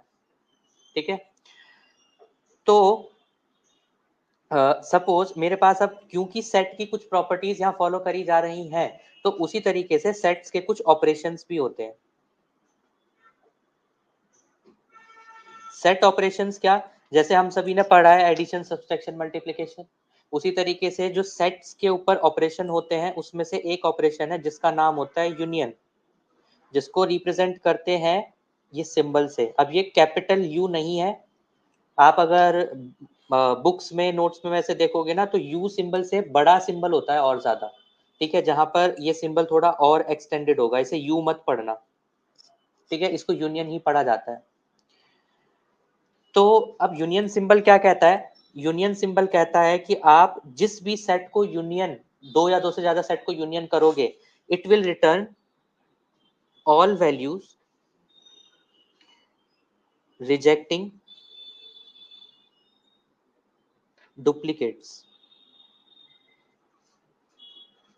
रिजेक्टिंग डुप्लीकेट्स का मतलब क्या, कि अगर आपके पास एक ही वैल्यू बी के अंदर भी है और वही वैल्यू ए के अंदर भी है तो वो बार बार नहीं लिखी जाएगी, एक ही बार लिखी जाएगी। और वैल्यूज कैसे लिखनी है, सारी वैल्यू, कोई वैल्यू रहनी नहीं चाहिए। फॉर एग्जाम्पल अगर मैं ऑपरेशन परफॉर्म करता हूं बी यूनियन सी, ठीक है, तो बी यूनियन सी का मतलब क्या होगा, ऐसे एलिमेंट जो बी में भी हो और सी में भी हो, ऐसे सारे एलिमेंट्स लिखने हैं। तो आप देखोगे कि मेरे पास एक एलिमेंट है 2, 4, 6, 8 एंड 0, बी के सारे एलिमेंट्स आ गए। अब सी में देखो क्या क्या एलिमेंट है, एक है 1, एक है 3, 5, 7, लेकिन अब 0 दोबारा से रिपीटेड है सेट नंबर बी में, तो अब वो 0 को दोबारा नहीं लिखा जाएगा और बी और सी के सारे एलिमेंट्स अब यहाँ पर इन यूनियन में प्रेजेंट होगा। ठीक है, तो अब यहाँ पर देखिए कि कुछ मेरे पास जो हम प्रोबेबिलिटी पढ़ रहे हैं, प्रोबेबिलिटी में भी सेम तरीके के कॉन्सेप्ट्स काम करते हैं। जहां पर अगर मैं मैथ्स की बात करता हूं तो मैथ्स में रिप्रेजेंट किया जाता है n ऑफ b, जिसका मतलब होता है b के अंदर कितने एलिमेंट है। b के अंदर है मेरे पास यहाँ पर 6 एलिमेंट्स। ठीक है, रीड करो, 2, 4, 6, 8, 0, 5 है, 5 एलिमेंट्स है। ठीक है, फिर मुझसे बोला जाता है कि n ऑफ b का यूनियन निकालना है n ऑफ c के साथ, यानी number of elements in c। तो इसका मैथमेटिकली एक फॉर्मूला होता है कि b के सारे एलिमेंट्स को ऐड कर दो c के सारे एलिमेंट से और उसे माइनस कर दो b इंटरसेक्शन c। अब ये इंटरसेक्शन क्या होता है, ये एक न्यू टर्म है अब हमारे पास। तो हम पहले अब इस फॉर्मूला को एक्सप्लेन करने से पहले इस इंटरसेक्शन को समझते हैं ये क्या है। ठीक है, तो अब यहाँ से वेन डायग्राम का कॉन्सेप्ट भी शुरू होगा और यहाँ से अब इंटरसेक्शन भी समझेंगे, जहां पे मैं राइट साइड अभी जगह छोड़ रहा हूँ वेन डायग्राम यहाँ समझाने के लिए। ठीक है, तो ये हमारे पास एक आप कह सकते हो सेकंड ऑपरेशन ऑन सेट्स आता है जिसका नाम है इंटरसेक्शन। इंटरसेक्शन को रिप्रेजेंट किया जाता है इस सिंबल से। ठीक है, तो अगर मुझे पता करना है कि B इंटरसेक्शन C आपके पास क्या एलिमेंट्स होंगे, इंटरसेक्शन जैसा नाम सजेस्ट कर रहा है दोनों सेट्स में जितने भी कॉमन एलिमेंट्स हैं वो आपका इंटरसेक्शन कहलाया जाएगा। तो कॉमन एलिमेंट्स B और C में मेरे पास कौन से हैं, 0। तो मैं यहाँ पर लिखूंगा कि B इंटरसेक्शन C में एक एलिमेंट है जिसको हमने यहाँ पे रिप्रेजेंट किया है 0 से। ठीक है, तो अब आते हैं वेन डायग्राम पे कि चलो ये तो इंटरसेक्शन का मतलब हो गया। वेन डायग्राम हमें ये कहता है कि आप जो भी स्टडी कर रहे हो, हम ऐसा मान के चलते हैं कि वो इस बॉक्स के अंदर पूरी की पूरी कंप्लीट स्टडी लाया करती है। ठीक है, कि जो आपने बी लिखा है ये कहीं ना कहीं से तो ऑब्जर्व किया होगा ना रियल लाइफ में, जो सी लिखा है वो भी कहीं ना कहीं से ऑब्जर्व किया होगा। तो जहां से भी आपने ये वैल्यू को ऑब्जर्व किया वो आपने ये रेक्टेंगल बॉक्स के अंदर से ऑब्जर्व किया है। तो मैं ऐसा बोलता हूं कि मेरे पास जो सेट है उस सेट को मैं रिप्रेजेंट कर रहा हूं इस जगह से, कि बी के अंदर जो भी वैल्यूज थी वो यहाँ कहीं एग्जिस्ट करती होगी, सी के अंदर जो भी कुछ वैल्यूज थी वो यहाँ कहीं पर एग्जिस्ट करती होगी, और एक ऐसा पॉइंट भी आएगा जहां पर ऐसी वैल्यू होंगी जो बी के अंदर भी है और सी के अंदर भी है, कॉमन वैल्यूज है। तो अगर मैं रिप्रेजेंट करना चाहता हूं किसको, इंटरसेक्शन को, तो ये जो कॉमन वैल्यूज होती हैं ये कॉमन वैल्यूज को इंटरसेक्शन बोला जाता है, जो बी और सी के अंदर कॉमन है। तो बी और सी के अंदर आप यहाँ पे देख सकते हो एक ही वैल्यू कॉमन थी, 0। तो मेरे पास चांसेस क्या क्या थे, मैं ये भी वैल्यू लिख सकता था, ये भी वैल्यू लिख सकता था, लेकिन मैंने क्या दिखा, ये कॉमन वैल्यूज लिखी जिसको यहाँ पे इंटरसेक्शन से रिप्रेजेंट किया गया। उसी तरीके से अगर मैं यहाँ पर एक वेन डायग्राम की फॉर्म में यूनियन ऑपरेशन को एक्सप्लेन करता हूं,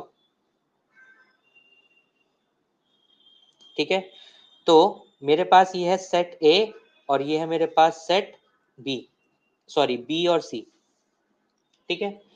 तो यूनियन मुझे क्या बताता है कि देखो मेरे पास यहाँ पर जो भी एलिमेंट होंगे बी के अंदर वो तो मैं सारे लिखूंगा, ठीक है।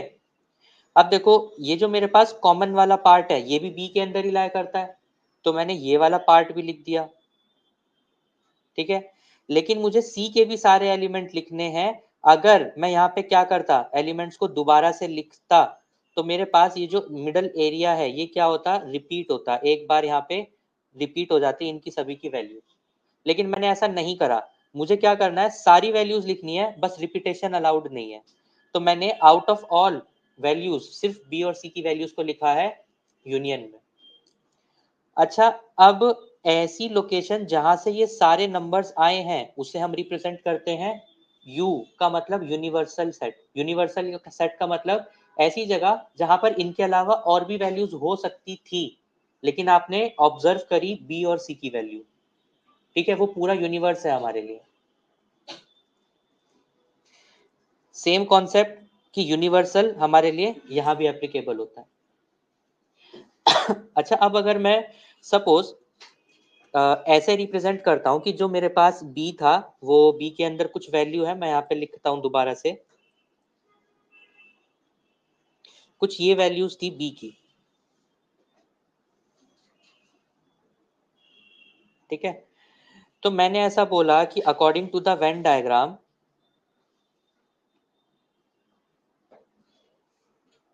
ये यूनिवर्सल सेट है, ये मेरे पास बी सेट है, इसको मैंने रिप्रेजेंट किया बी से।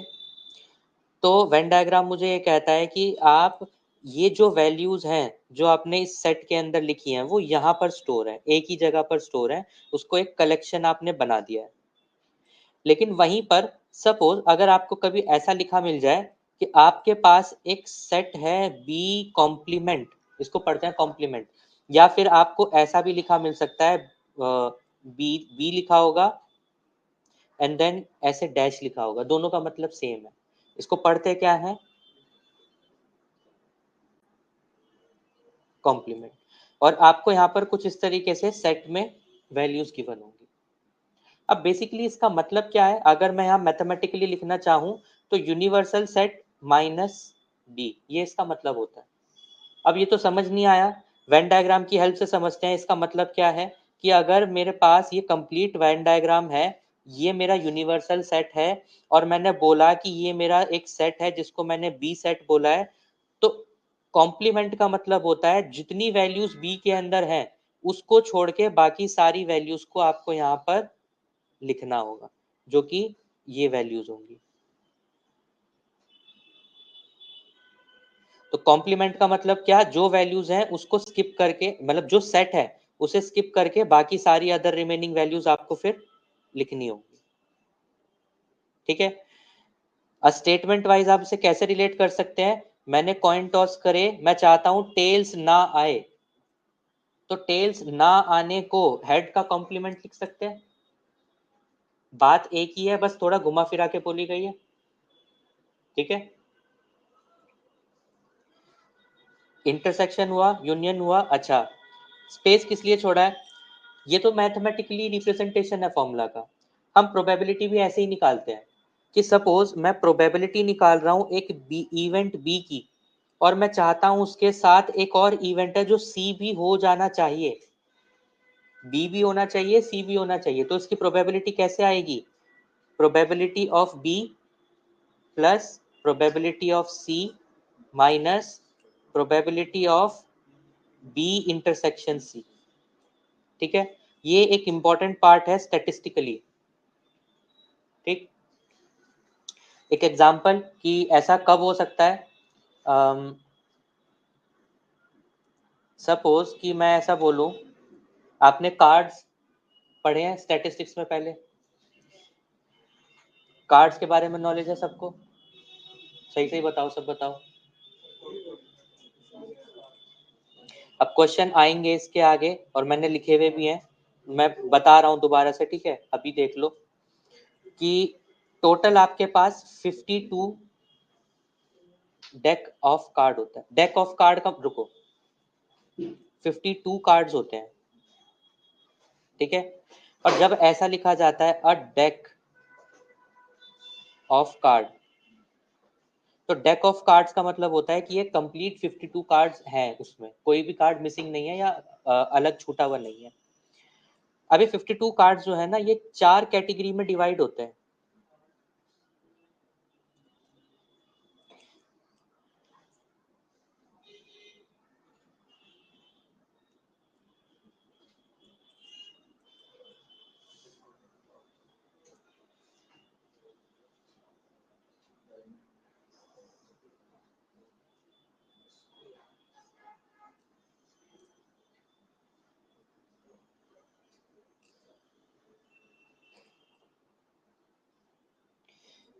देखो, हार्ट जो कार्ड है ये रेड कलर में होता है, डायमंड भी रेड कलर का होता है, स्पेड ब्लैक कलर का होगा, एंड क्लब भी ब्लैक कलर का होगा।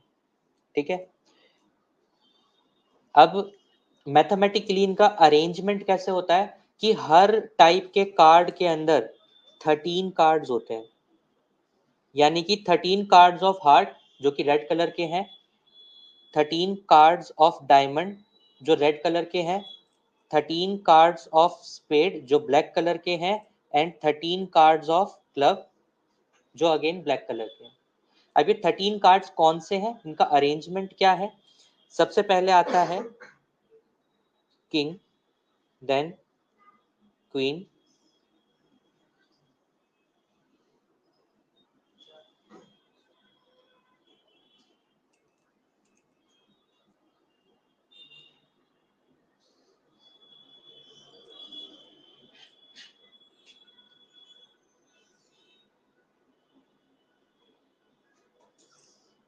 ठीक है, जिसमें से ये जो 3 कार्ड्स है किंग क्वीन एंड जैक, इसे हम कंसीडर करते हैं फेस कार्ड।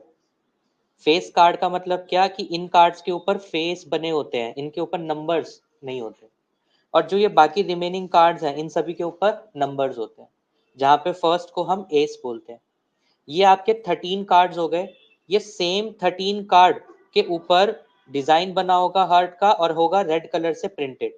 सेम 13 कार्ड्स के ऊपर डिजाइन बना होगा डायमंड का और रेड कलर से लिखा होगा। सेम के ऊपर स्पेड का शेप बना होगा और ब्लैक कलर के होंगे। सेम पे क्लब का शेप बना होगा और ब्लैक कलर के होंगे। ये आपके पास टोटल कार्ड्स का अरेंजमेंट होता है, जिसको 52 deck of cards 52 total cards हैं ये। ठीक है, तो मुझे ऐसा बोल दिया जाए कि आपको प्रोबेबिलिटी फाइंड करनी है कि जो आपने कार्ड ड्रॉ करा वो एक किंग होना चाहिए, और साथ के साथ वो कार्ड रेड कलर का भी होना चाहिए।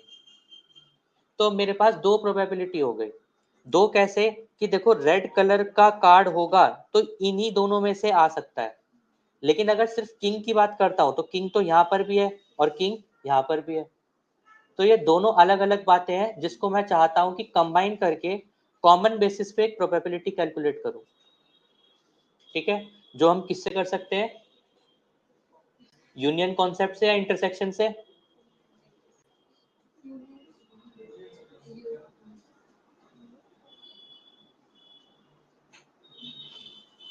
यूनियन की डेफिनेशन बताना दोबारा।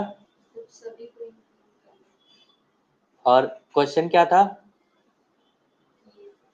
रेड हार्ट और ऐसे कार्ड बताने जो रेड कलर की किंग और क्वीन। इंटरसेक्शन नहीं होगा कि किंग किंग भी होना चाहिए, साथ के साथ रेड ही होना चाहिए। यूनियन कब होता है, जब किंग तो है लेकिन ऐसा नहीं कि सिर्फ मतलब किसी स्पेसिफिक कलर का है।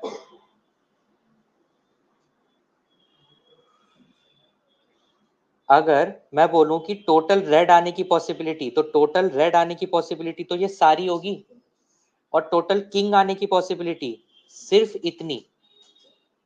तो अगर मैं यूनियन करता हूं तो सारी पॉसिबिलिटी आएगी ना मेरे पास, और इंटरसेक्शन करता हूं तो कॉमन पार्ट कितना है, सिर्फ ये वाला पार्ट कॉमन रह गया इंटरसेक्शन की डेफिनेशन के अकॉर्डिंग। तो यहाँ इंटरसेक्शन अप्लाई होगा। नहीं समझ आया? बताओ। ऑनलाइन सभी?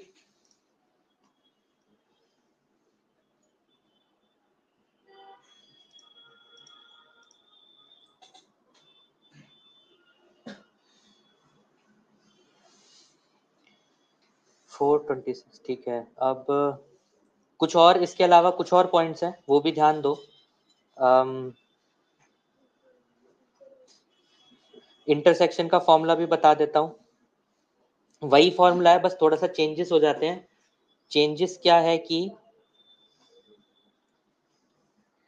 अगर आपको probability of A intersection B चाहिए, तो वहां पर आपको प्रोबेबिलिटी ऑफ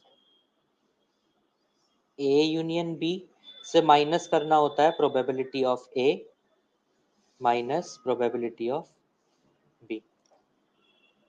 ठीक है, स्टेटमेंट वाइज याद रखोगे तो बहुत आसानी से याद हो जाएगा कि जितनी वैल्यूज कॉमनली आ रही थी, उस कॉमनली वैल्यूज में से कॉमनली यानी कि सभी की ऑन सेम लेवल ग्राउंड पे जो भी वैल्यूज आ रही है, उसमें से ए की माइनस कर दी, बी की भी माइनस कर दी, तो क्या बचेगा? सिर्फ और सिर्फ दोनों का कॉमन पार्ट बचेगा।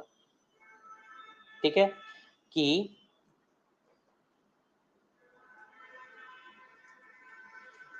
इस पूरे एरिया से क्या माइनस कर दिया? ये वाला एरिया। इस फॉर्मूला को रीअरेंज करो, इस वाले फॉर्मूला को रीअरेंज करो, ये वैल्यूज इधर चली जाए, ये वैल्यू इधर आ जाए। ठीक है, इसके अलावा कुछ टर्म्स और हैं, जैसे कि आपके सामने ऐसा लिखा हुआ मिल जाएगा, ए सेट से माइनस कर दिया बी सेट को। इसका मतलब क्या है? हम मतलब हमारी टर्म्स में ये माइनस है, इसको भी एक्चुअल में पढ़ा जाता है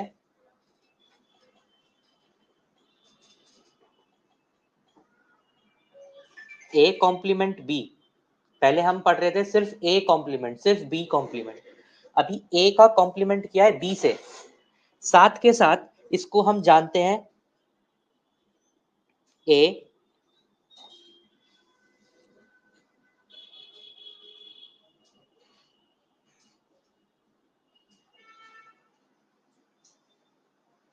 सब्ट्रैक्ट बी, और साथ के साथ इसे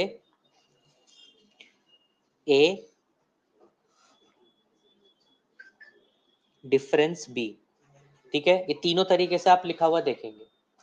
अब बेसिकली इसका मतलब क्या है, वो मतलब समझने के लिए पहले तो मैं यहाँ सेट्स की वैल्यू लेकर आता हूँ,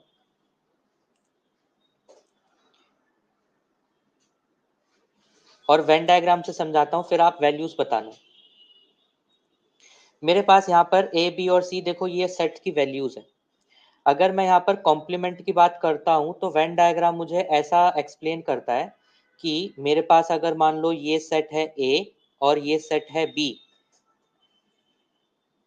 और मैंने लिखा है ए कॉम्प्लीमेंट बी या ए डिफरेंस बी, तो ए के अंदर जितनी वैल्यूज हैं वो रहनी चाहिए, बी की कॉमन वैल्यूज को सभी को आपको हटाना है वहां से। तो आप हटाओगे कैसे? क्या मैं कह सकता हूं कि ये पार्ट मेरा ए इंडिविजुअली या इंडिपेंडेंटली सिर्फ ए के अंदर है, बी का कोई रोल नहीं है इतने पार्ट में? तो मैं कह सकता हूं कि जितनी भी मेरे पास टोटल वैल्यू थी, मैंने उसमें से बी की सारी वैल्यूज को माइनस कर दिया या फिर हटा दिया, निकाल दिया। तो अगर मैं यहाँ पर a माइनस बी या a कॉम्प्लीमेंट b का आंसर लिखना चाहता हूं, तो मैं यहाँ पर कैसे लिखूंगा मैथमेटिकली? मेरे पास b के अंदर एलिमेंट क्या क्या है एक बार पढ़ो।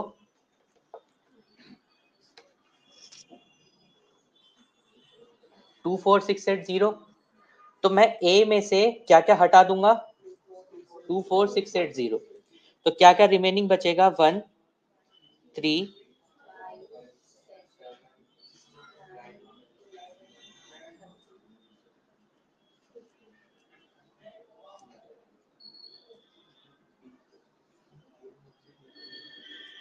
ठीक है, तो ये हो गया ए कॉम्प्लीमेंट बी या ए डिफरेंस बी, ए सब्ट्रैक्ट बी। ठीक है,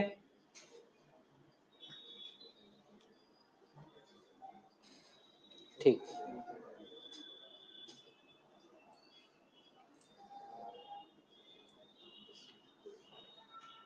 अब सपोज मेरे पास एक सेट है जिसको मैंने नाम दिया डी, और मैंने ना ऐसा लिखा है कि मुझे इसको डिफाइन करना है कि इस सेट के अंदर कोई भी इंफॉर्मेशन नहीं है। तो इस सेट को बोला जाता है नल सेट या फिर वॉइड सेट, दोनों में से कुछ भी बोल सकते हो। ठीक है, अब ऐसा मत करना कि आप यहाँ पर जीरो लिख दो, क्योंकि जीरो भी एक्चुअल में एक वैल्यू होती है। ठीक है, यहाँ पे जीरो नहीं आएगा, बिल्कुल कंप्लीटली ब्लैंक रहेगा ये। जहां पर हमारे पास एक ऐसी स्पेशल कंडीशन आती है कि सपोज मेरे पास कोई भी एक सेट है, मैं यहाँ पे अलग नाम लिखता हूँ, सपोज एक पी सेट है, और मैंने इंटरसेक्शन निकाला किसी भी क्यू सेट के साथ, और मैंने बोला कि इनका इंटरसेक्शन मेरे पास क्या है, एक नल सेट है। नल सेट का मतलब क्या होगा कि अगर मैं इसको रिप्रेजेंट करता हूं in form of Venn diagram, तो मेरे पास एक सेट था P, एक सेट था Q, और इन दोनों सेट्स में कुछ भी कॉमन नहीं है, इसीलिए मैंने दोनों को अलग अलग रिप्रेजेंट किया है। तो ऐसे जो भी केसेस होते हैं इन्हें हम क्या बोलते हैं, बताओ?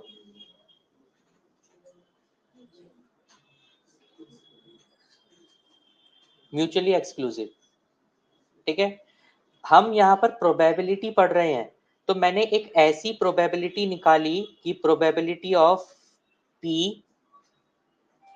इंटरसेक्शन प्रोबेबिलिटी ऑफ Q, और इसका आंसर आता है क्या, नल। तो इसे हम बोलेंगे म्यूचुअली एक्सक्लूसिव इवेंट। इवेंट यानी कि मैंने एक ऐसा टास्क अचीव करने की कोशिश करी जो कि नहीं हो सकता। अब देखो, मैथमेटिकली ना आपको कई कई जगह पर ना एक सिंबल देखने के लिए मिल सकता है। वो सिंबल क्या है, उस सिंबल को बोलते हैं, ये सिंबल जिसका नाम होता है फाई, PHIE, फाई पढ़ते हैं। ये फाई रिप्रेजेंट करता है नल वैल्यूज को। ठीक है, आपको प्रोग्रामिंग टर्म्स में या फिर इस सॉफ्टवेयर में नहीं मिलेगी, बुक मैथमेटिकल बुक्स में मिल सकती है, जिसको रिप्रेजेंट करते हैं फाई से। ठीक है, चलिए, mutually exclusive event, null set, और ये हो गया, ये हो गया।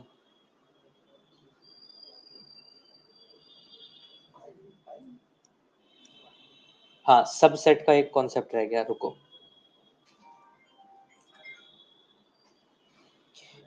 एक और मेरे पास यहाँ पे टास्क या ऑपरेशन होता है, जिसको मैं ऐसे लिखूंगा। ठीक है, इसको पढ़ते कैसे हैं, बी इज सबसेट ऑफ ए। ये जो सिंबल है इसे सबसेट बोला जाता है। बी इज सबसेट ऑफ ए, इसका मतलब क्या, बी के अंदर जितनी वैल्यूज हैं कंपल्सरी वो सारी की सारी होनी चाहिए ए के अंदर। तो इसको मैं कुछ इस तरीके से रिप्रेजेंट करता हूं,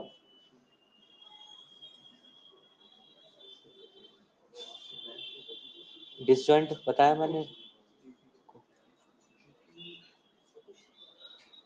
ये आपका क्या है, ए, जिसके अंदर ही कहीं ना कहीं पर लाया करता होगा बी। और सबसेट मतलब क्या, कि इन दोनों में कॉमन एलिमेंट्स हैं, तो कॉमन एलिमेंट्स कहाँ हैं, सिर्फ यहाँ पर है, ये रहा। ठीक है, तो जनरली एनालिसिस टर्म्स में आपको क्या पता करना होता है कि आपके पास ये जो सबसेट है, ये आंसर आपको ट्रू फॉल्स की फॉर्म में मिलता है, कि अगर B सबसेट ऑफ A है तो क्या ये बात सच है। अगर सच है तो जो भी B की वैल्यू है कंपल्सरी वो A के अंदर भी मिलेगी। और ऐसा नहीं कि A के अंदर और कुछ नहीं हो सकता, और भी अदर रिमेनिंग वैल्यूज, जो कि आप यहाँ देखो एम्प्टी स्पेस है, यहाँ और भी वैल्यू हो सकती है, लेकिन B की जितनी वैल्यू है वो तो है ही है, ये तो कंपल्शन है। ठीक है,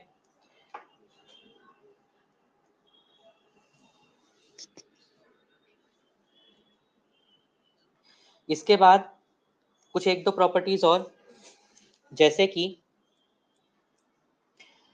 हम प्रोबेबिलिटी तो पढ़ेंगे ही, प्रोबेबिलिटी के साथ साथ एक टॉपिक है कंडीशनल प्रोबेबिलिटी के नाम से। ठीक है, मैं एक बार आपको ना फाइल भी दिखा देता हूँ, मैं दोनों ही शेयर करूंगा फिर।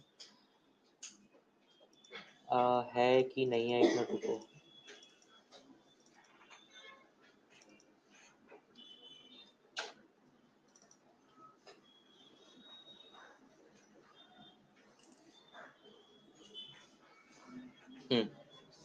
ठीक है, मैं भी आपको एक एग्जांपल बताऊंगा। देखो, एक ये फाइल है जहां पर आपके पास ये कुछ क्वेश्चंस हैं, जैसे कि there are 8 balls in container, 4 red, 1 yellow, 3 blue. What is the probability of picking a yellow ball? अब आपने जैसे कभी बचपन में पढ़ा होगा, 9th 10th 11th में जो भी पढ़ा होगा, सेम आपको फिलहाल के लिए वही यहाँ पर मेथड यूज कर रहे हैं। डेक ऑफ 52 कार्ड्स मैंने आपको एक्सप्लेन कर ही दिया है। Probability of drawing N S और अ किंग, ओ आर और लिखा है तो इसका मतलब क्या, दोनों में से कोई एक भी आएगा तो भी सच है वो बात। ठीक है, तो यहाँ एक प्रोबेबिलिटी निकलेगी, दो दो,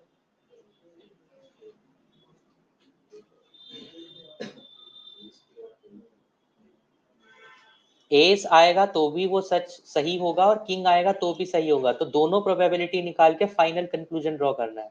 अब ये काम मैं आपके ऊपर छोड़ता हूं कि आप मुझे इसको प्लस करके दिखाओगे दोनों प्रोबेबिलिटी को, या मल्टीप्लाई करके दिखाओगे।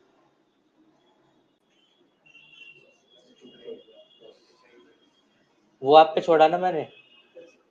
Probability of getting even number when a fair 6-sided dice is rolled.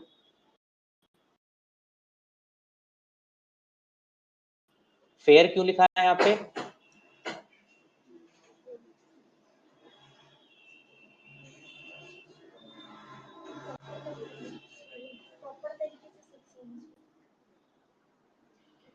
कई बार आपके पास ना ऐसे क्वेश्चन आते हैं कि आपने कॉइन टॉस किया, कॉइन के दोनों तरफ हेड ही था, कॉइन टॉस किया दोनों तरफ टेल्स ही है, डाइस थ्रो करी, डाइस में 6 नंबर है ही नहीं, तो यहाँ पे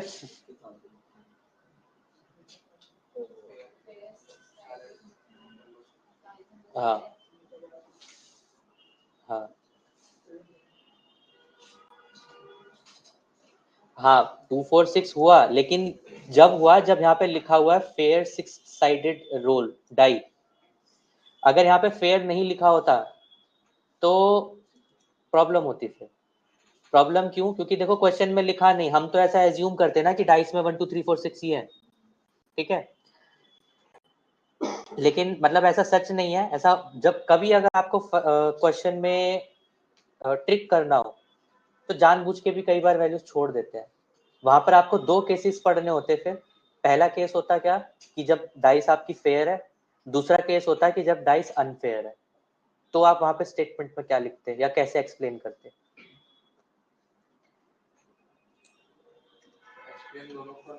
हाँ हाँ हाँ वही। हाँ ठीक है, ये क्वेश्चन ज्यादा टफ नहीं है, आप एक बार पढ़ना, बस आपकी जो रीकैप है ना, बेसिक एक रीकैप हो जाएगा, सिर्फ इसलिए ये क्वेश्चन। ठीक है, सैटरडे संडे का टाइम है, एक तो वो रिग्रेशन वाली फाइल भी भेज दूंगा और ये भी भेज दूंगा मैं। ठीक है, अब इसके लिए बस एक चीज का ध्यान रखना है आपको, वो क्या कि मैं यहाँ पर एक आपको स्टेटमेंट लिख के दिखाने वाला हूँ कि आप जब प्रोबेबिलिटी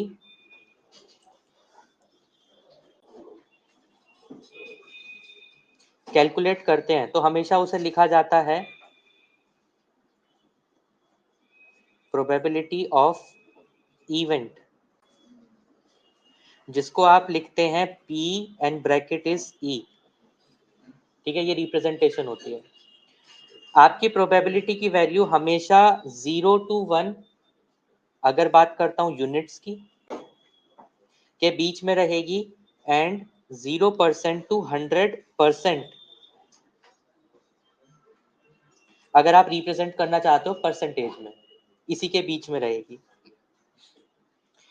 आपकी प्रोबेबिलिटी वैल्यू ना तो 0 से लेसर होगी ना तो 1 से ग्रेटर होगी, ये बात कंपल्शन है। अगर कैलकुलेशन के बाद आपकी वैल्यू कुछ इसके अलग आती है या फिर बाहर आती है तो दोबारा ध्यान देना पड़ेगा। अगर मैं कहता हूं कि किसी भी प्रोबेबिलिटी का आंसर आपके पास आ जाता है 0, तो इसे हम कंसीडर करते हैं इम्पॉसिबल इवेंट, कि आपको एक्सपेरिमेंट चाहे इनफाइनाइट टाइम्स करना पड़ जाए अब, लेकिन वो इवेंट कभी भी नहीं हो सकता। वहीं उसका जस्ट अपोजिट, अगर प्रोबेबिलिटी आपके पास किसी भी इवेंट की आ जाती है 1, तो इसे स्टेटमेंट वाइज कंक्लूड किया जाता है as perfect event. Perfect event का मतलब चाहे जब मर्जी आप वो एक्सपेरिमेंट परफॉर्म कर लो, ये इवेंट तो होगा ही होगा। ठीक है। अब एक चीज और, स्टैटिस्टिकली जो आपके पास प्रोबेबिलिटी है एक इवेंट की, वो आपके पास जरूरी नहीं कि डायरेक्टली एक ही तरीके से ऑब्टेन करी जा सकती है, या एक ही तरीका उसको सॉल्व करने का हो सकता है। ठीक है, एक सेकंड रुकना। हेलो। हाँ जी। हाँ, क्लास में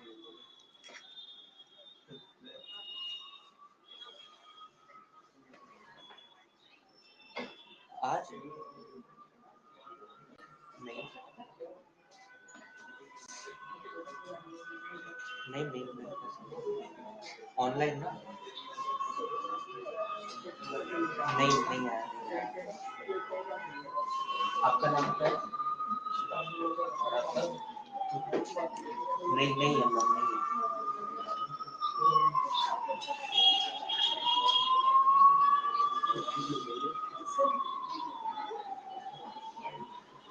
एक काम करो, अभी कॉल मत करो, मेरे को जरा 5 मिनट दो, मैं कॉल बैक करूँगा।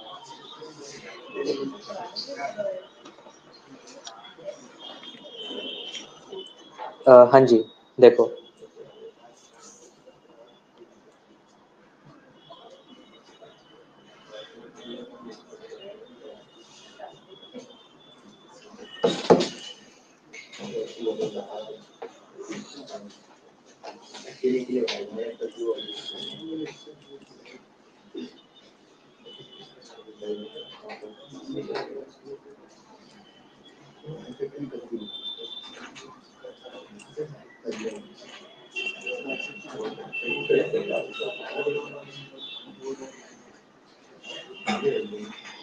आपका सपोज अगर आप क्या करना चाहते हो, किसी इवेंट की प्रोबेबिलिटी फाइंड आउट कर रहे हो, तो देखो ऐसा ना हमेशा 110% कभी भी पॉसिबल नहीं होता है कि वो एक ही एग्जैक्ट इवेंट हो सकता है।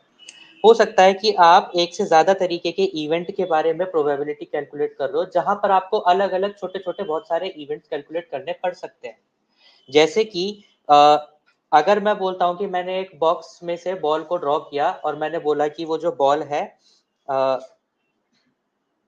पहली चीज तो चलो मैंने बॉल छोड़ देते हैं, मैंने बॉक्स से एक ऑब्जेक्ट को ड्रॉ करा है, तो मैं एक प्रोबेबिलिटी क्या कह रहा हूँ, वो रेड कलर ही होना चाहिए। एक प्रोबेबिलिटी कह रहा हूँ उसका शेप रेक्टेंगल होना चाहिए। एक प्रोबेबिलिटी कहता हूँ कि उसका वेट इतना ही होना चाहिए। एक प्रोबेबिलिटी कहता हूँ कि उसकी मटेरियल जिससे वो ऑब्जेक्ट बना है, वो मटेरियल एक सर्टेन टाइप का मटेरियल होने चाहिए।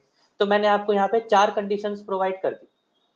तो नॉर्मली क्या करते हैं कि अभी यहाँ पे टाइप ऑफ डिस्ट्रीब्यूशन अभी हमने नहीं पढ़ा, वैसे उनके भी अलग अलग तरीके हैं इस पार्ट को सॉल्व करने के। जब आपको इतना स्पेसिफिकली दिया जाता है या बताया जाता है कि आपके इवेंट कैसे आ सकते हैं या कहां से आ सकते हैं, उस केस में आप इन सभी इवेंट्स को ऐड करके देन फाइनली अपने प्रॉपर पूरे के पूरे इवेंट को जस्टिफाई कर सकते हो। कब कर सकते हो? कि सपोज मैंने बोला कि मैंने एक डाइस को थ्रो करा और मेरे को कम से कम 3 से बड़ा नंबर चाहिए, तो 3 से बड़ा नंबर 4 भी होगा, 5 भी होगा, 6 भी होगा। तो 3 इवेंट्स को मैंने डिफाइन किया, एक इवेंट, एक कंबाइंड एक्सपेरिमेंट या रैंडम एक्सपेरिमेंट को एक्सप्लेन करने के लिए। ठीक है, तो रैंडम एक्सपेरिमेंट यानी कि मैंने कोई काम किया in order to achieve a task और गोल। तो यहाँ पे वो गोल क्या था कि ग्रेटर देन 3 नंबर होना चाहिए, तो ग्रेटर देन 3 नंबर में 4, 5 एंड 6 तीनों इवेंट इंक्लूडेड है।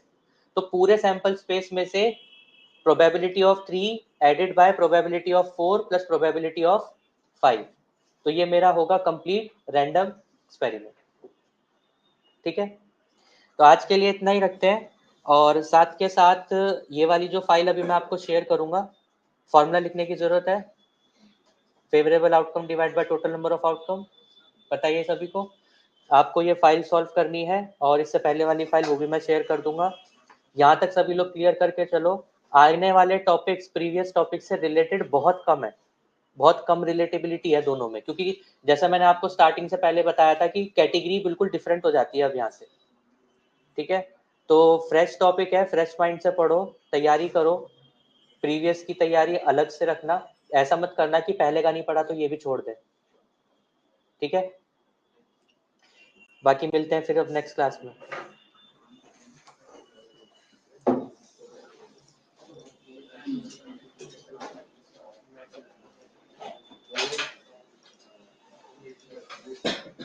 ठीक है, ऑनलाइन सभी।